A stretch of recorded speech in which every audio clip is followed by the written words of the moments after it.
Hello everybody. ዛሬ ስለ beautiful እና beauty የሚለው ልዩነት አጠቃቀም እናያለን። beautiful በግራመሩ መጀመሪያ it's an adjective ቅጽል ነው። በአረፍተ ነገር እንየው። It's a beautiful environment. It is a beautiful environment. ግዴታ ለሰው ብቻ መሆን የለበትም። ደስ የሚል አካባቢ ነው። beauty ግራመር አመጣጡ መጀመሪያ noun ነው። ውበት ቁንጅና ማለት ነው። Example, beauty never lasts forever. ውበት ወይም ቁንጅና ዘላለማዊ አይደለም። Well, ለክረምት መማር ለምትፈልጉ በቱሉ ዲምቱ አካባቢ ግሪን ስኩል ግቢ ውስጥ እንገኛለን።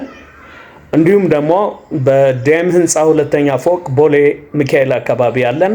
ለበለጠ መረጃ በእነዚህ ስልኮች ደውሉልኝ። Thank you. ነበርኩ ከሐምብል እንግሊሽ I'm out. Bye.